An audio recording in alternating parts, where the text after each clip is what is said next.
సైదాపురంలోని ఘనంగా ఎన్టీఆర్ 29వ వర్ధంతి వేడుకలు నట సార్వభౌమునికి ఘనంగా నివాళులర్పించిన తెలుగు తమ్ముళ్లు. స్వర్గీయ నందమూరి తారక రామారావు 29వ వర్ధంతి వేడుకలను తెలుగుదేశం పార్టీ శ్రేణులు సైదాపురంలో ఘనంగా నిర్వహించారు.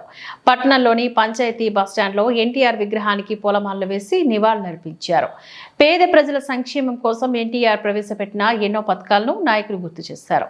ఈ సందర్భంగా మండల అధ్యక్షులు కట్టా మోహన్ కృష్ణారెడ్డి మాట్లాడుతూ తెలుగుదేశం పార్టీని స్థాపించిన 9 నెలల వ్యవధిలోనే అధికారంలోకి వచ్చారని, పేద ప్రజల సంక్షేమం కోసం ఎన్నో పథకాలను ప్రవేశపెట్టారని తెలిపారు. కష్టజీవుల కన్నీళ్లు, అన్నార్థుల ఆకలి నుంచి టీడీపీ పుట్టిందని, పేదలకు ఉపయోగపడే పథకాలను ప్రవేశపెట్టారంటూ గుర్తు చేశారు. ఎన్టీఆర్ అంటే నటనకు నిర్వచనం, నవరసాలకు అలంకారం అని చెప్పారు. నందమూరి తారక రామారావు అంటే ఒక వర్సిటీ అని, జాతికి మార్గదర్శకం అని పేర్కొన్నారు. అటువంటి వారికి మరణం ఉండదని వ్యాఖ్యానించారు. తెలుగువారి ఆత్మగౌరవం కోసం టీడీపీని స్థాపించారు అంటూ కొనియాడారు. ప్రాంతాలు వేరైనా తెలుగు వారంతా ఒకటేనని నందమూరి తారక రామారావు చాటారని చెప్పారు. నాయకుడిగా, ముఖ్యమంత్రిగా ప్రజలకు ఆయన చేసిన సేవలను గుర్తు చేస్తారు. ఈ కార్యక్రమంలోని నాయకులు కె సుబ్రహ్మణ్యం రాజు, ఏ సుబ్రహ్మణ్యం నాయుడు, మేడికొండ రమణయ్య నాయుడు, ఎం కృష్ణమ నాయుడు, రాజశేఖర్ రాజు, మోయిన రమేష్, నరసరాజు, పాములూరు శ్రీనివాసులు నాయుడు, పడ్డాల కిరణ్, చాగనం గ్రామ నాయకుడుకు రాఘవరెడ్డి, గునింజల నాయకుడు వెంకటేశ్వర్లు రెడ్డి, ఆవుల కోటయ్య, గంగాదేవపల్లి కోటయ్య నాయుడు తదితరులు పాల్గొన్నారు.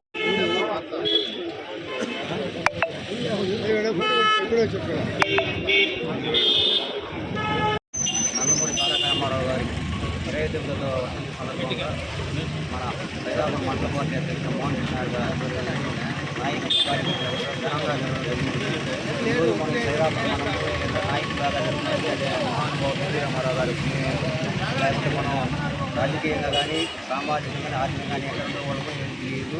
రాబోయే తరాల్లో కూడా రామారావు గారిని గుర్తుంచుకోవాల్సిందిగా నేను విజ్ఞప్తి చేస్తూ ఆయన ఆశయాలను అందరూ పాటించవలసిందిగా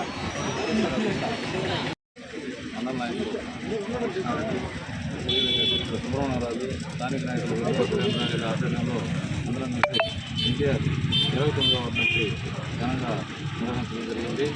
ఈ కార్యక్రమంలో అందరూ మండల నాయకులు కానీ తెలుగుదేశం పార్టీ అభిమానులు కార్యకర్తలు అందరూ పాల్గొన్నారు.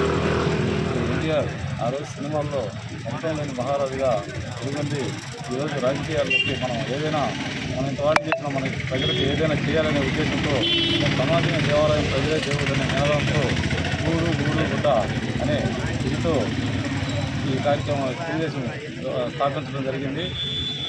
ఈ తెలుగుదేశంలో ఆయన వచ్చిన వెంటనే ₹2 బియ్యం కానీ, జనతా వస్త్రాలు, పెన్షన్ ఇలాంటి కార్యక్రమాలు ఎన్నో చేసి ఆదర్శంగా నిలిచిన మహా నేతగా ఎన్టీ రామారావు గుర్తిస్తున్నారు. ఈరోజు ఏ పార్టీలు వచ్చినా ఎన్టీఆర్ పథకాలని కాపీగుర్తు చేసే విధంగా ఉంటున్నాయి. ఇప్పుడు మన తెలుగుదేశం గవర్నమెంట్లో చంద్రబాబు నాయుడు గారు అనేక సంక్షేమ పథకాలు అభివృద్ధి చేస్తూ ఎన్టీఆర్ ఆశయాల్ని ముందుకు తీసుకెళ్తున్న ముఖ్యమంత్రి గారు మన చంద్రబాబు నాయుడు గారు. అదేవిధంగా మనం అందరం కలిసికట్టుగా ఇప్పుడు ప్రభుత్వం ఎన్డీఏ కూటమి ప్రభుత్వం సాధించుకోవడం జరిగింది. అదేవిధంగా స్థానిక సంస్థల్లో కూడా మంచి విజయాన్ని సాధించి చంద్రబాబు నాయుడు గారికి అలాగే మన ఎన్టీఆర్ గారి స్ఫూర్తులను ముందుకు తీసుకెళ్లాలని అందరినీ కోరుకుంటూ ఈ అవకాశం ఇచ్చిన పెద్దలకి కృతజ్ఞతలు తెలియజేసుకుంటాం. ఈరోజు నందమూరి తారక రామారావు గారి 29వ వర్ధంతిని జరుపుకుంటున్నాం.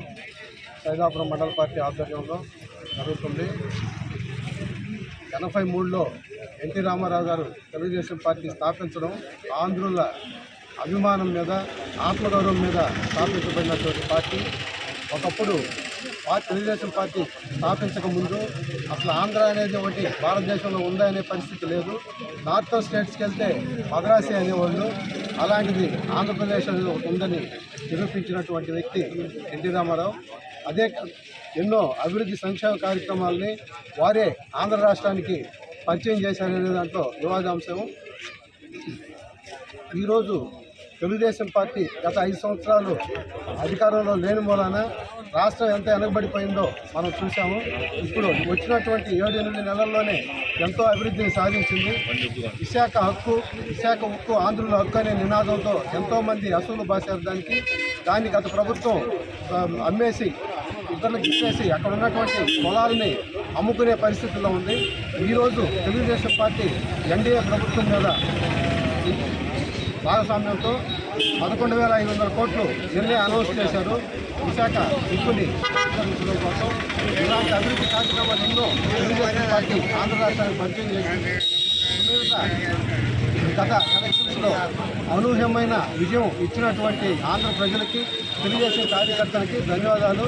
మన స్థానిక శాసనసభ్యులు వారి సోదర వియోగంలో ఉన్నారు. వారికి, వారి కుటుంబ సభ్యులకి ఆ యొక్క ప్రగాఢ సానుభూతిని తెలియజేస్తూ విరమించుకుంటున్నాను.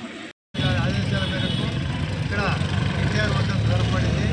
ఇప్పుడు కూడా ఇక్కడే ఈ ప్లేస్లోనే ఎన్టీఆర్ వర్ధంతి ప్రతి సంవత్సరం 18వ తారీఖు ఇక్కడే జరుపుకుంటున్నాము. కాబట్టి ఈరోజు అందరూ వచ్చి కూడా ఘనంగా ఆయనకి నివాళులు అర్పించి ఆయనకి ఈ విధంగా చేయడం అంటే చాలా గొప్ప విషయం. అది ఫస్ట్ నుంచి కూడా మొదలుపెట్టినప్పటి నుంచి ఈరోజు కూడా నిరాటంకంగా ఈ కార్యక్రమం జరుగుతుంది. ఇదే విధంగా ఎప్పుడు జరగాలని కూడా నా కోరిక నేను ఆశిస్తున్నాను. అదేవిధంగా ఎన్టీ రామారావు గారు చేసిన అభివృద్ధి అంటే అసలు చాలా ఉంది. కనీసం మనం మండలం నుంచి కూడా ఏ గ్రామాలకి రోడ్లు లేని పరిస్థితి. ఆ రోజు మేము అన్ని తిరిగిన కాలినాట్లో నడిచి తిరిగిన పరిస్థితి. కానీ ఈరోజు ప్రతి ఊరికి ఫస్ట్ మట్టి రోడ్డు వేయించారు, మళ్ళీ తారు రోడ్లు వేశారు. ఈరోజు బస్సులు తిరుగుతున్నాయి. ఇవన్నీ కూడా మన హెడ్ క్వార్టర్ నుంచి, సజాపురం హెడ్ క్వార్టర్ నుంచి ఏ ఊరికి కూడా రోడ్డు లేకుంటే ఈ రోజున రోడ్లు వేసిన ఘనత కూడా తెలుగుదేశం పార్టీ ఆ రోజున 83లో అధికారం వచ్చిన తర్వాత అభివృద్ధి చేసినటువంటి. అదేవిధంగా మన జిల్లాకి ప్రధానమైనటువంటి ఒక మంచి పని చేసినటువంటి నాయకుడు ఎన్టీ రామారావు గారు. తెలుగుగంగ డ్యామ్, ఆ రోజున తెలుగుగంగ డ్యాము శంకుస్థాపన చేస్తే అందరూ నీళ్ళు ఎట్లా వస్తాయబ్బా వీళ్ళు చేస్తున్నారు అనుకున్నారు.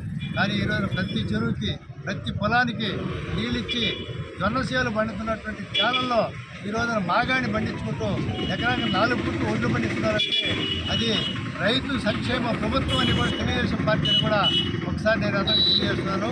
అదేవిధంగా ఈ గవర్నమెంట్ వచ్చిన వెంటనే అభివృద్ధి పనులు మీరు చూస్తున్నారు. ఇక్కడే కాదు, రాజధాని కావచ్చు, మన మండలం కావచ్చు, మన రోడ్లన్నీ కూడా ఏ విధంగా రోడ్లు తయారు చేశారు. అంతకుముందు దుమ్ము కొట్టుకొని కనీసం బస్సుల్లో కూడా ప్రయాణం చేయలేటువంటి పరిస్థితి ఆ రోజున ప్రజలకు ఉన్నది. కానీ ఈ రోజున ప్రశాంతంగా పోతున్నారు. ఇంకా రోడ్లు కూడా వర్ష జరుగుతున్నాయి. అవి కూడా పూర్తయితే బ్రహ్మాండంగా ఉంటాయి. అభివృద్ధిలో మనము ఎన్డీఏ గవర్నమెంట్ ముందుంటుందని కూడా పవన్ కళ్యాణ్ గారు కావచ్చు, చంద్రబాబు నాయుడు గారు కావచ్చు, మోడీ గారు కావచ్చు, వీళ్ళందరూ కూడా వృత్తి నిశ్చయంతో బాగా అభివృద్ధి చేయాలా. రాష్ట్రాన్ని వెనకబడి ఉంది, బాగా వెనకబడిపోయిన రాష్ట్రం అని చెప్పి కూడా వాళ్ళందరూ కూడా ఆలోచించడం, వాళ్ళందరూ కూడా మనము మరీ ధన్యవాదాలు తెలియజేయాలి. అదేవిధంగా మన గౌరవ శాసనసభ్యులు మొన్న ఇక్కడ 2 కోట్ల చిల్లరించి ఒక మన మండలంలో సిమెంట్ రోడ్లు వేయించారు. ప్రతి ఊరికి కొన్ని ఊళ్ళు బ్యాలెన్స్ ఉన్నాయి.